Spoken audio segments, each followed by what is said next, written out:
Hi hello welcome to mixed talks. మా genuine review నచ్చినట్లయితే మా ఛానల్ సబ్స్క్రైబ్ చేసి లైక్ చేసి మరియు షేర్ చేయండి. సందీప్ కిషన్, రీతు వర్మ, రావు రమేష్ మరియు మురళీ శర్మ నటించిన మజాకా సినిమా ఎలా ఉందో చూద్దాం.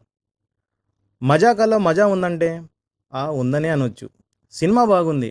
సందీప్ కిషన్కి చాలా రోజుల నుంచి సరైన హిట్ లేదు. ఈ సినిమాతో హిట్ కొట్టాడని అనుకోవచ్చు. కొన్ని లాజిక్లు పట్టించుకోకుండా సినిమా చూస్తే బాగా ఎంజాయ్ చేయొచ్చు.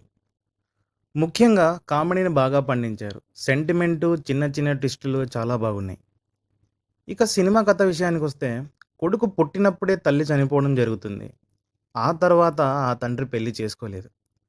తర్వాత కొడుకుకి పెళ్లి సంబంధాలు చూడడం, ఇంట్లో ఒక స్త్రీ కూడా లేకపోవడంతో చాలా సంబంధాలు వెనక్కి వెళ్తాయి. ఆ తర్వాత తండ్రి కొడుకుల ఇద్దరు పెళ్లిళ్ళు చేసుకోవాలనుకోవడం, తర్వాత వారికి ఎదురైన సంఘటనల చుట్టూ అల్లిన కథనే ఈ సినిమా.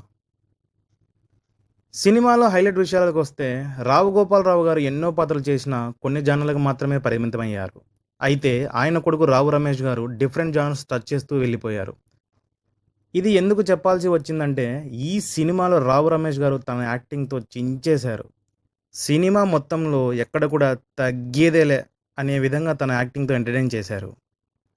సినిమా కథకు తీసుకున్న పాయింట్ నాకు చాలా బాగా నచ్చింది. ఒక ఇంట్లో ఇద్దరు మగవారు మాత్రమే ఉంటే లైఫ్ చాలా నరకంగా ఉంటుంది. ఇక కామెడీ గురించి చెప్పాల్సింది వస్తే, ఫస్ట్ హాఫ్‌లో అక్కడక్కడ కామెడీని బాగా వర్కౌట్ చేశారు. సెకండ్ హాఫ్‌లో పెళ్లిలో హైపరాది ద్వారా పండించిన కామెడీ, శవం దగ్గర కామెడీ, అజయ్ యొక్క ఫ్రస్ట్రేషన్‌తో వచ్చే కామెడీ, ఇంకా అలా చెప్పుకుంటూ పోతే కొన్ని సీన్‌లలో బాగా వర్కౌట్ అయ్యింది. సెకండ్ హాఫ్‌లో చిన్న చిన్న ట్విస్టులు చాలా బాగున్నాయి.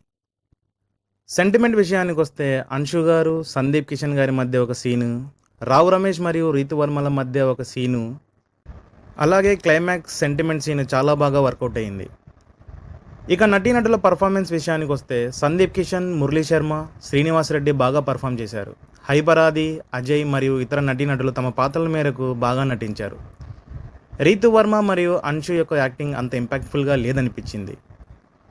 లియోన్ జేమ్స్ మ్యూజిక్ విషయానికొస్తే, సినిమాలో సాంగ్స్ వర్కౌట్ కాలేదు.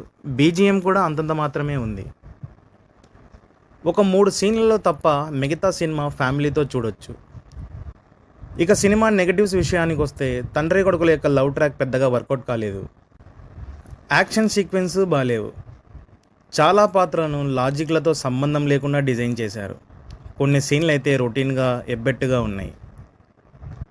స్క్రీన్ ప్లే మీద వర్కౌట్ చేసి ఉంటే సినిమా ఇంకా మంచి హిట్ అయ్యేది. ఫస్ట్ హాఫ్లో అక్కడక్కడ కాస్త బోరింగ్గా అనిపించింది.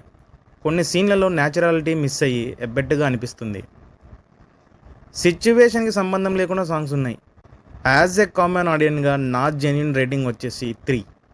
ఈ మైనస్ విషయాలను, లాజిక్లను పక్కన పెడితే, కామెడీ కోసం, ఎంటర్టైన్మెంట్ కోసం ఈ సినిమాని ఖచ్చితంగా చూడవచ్చు.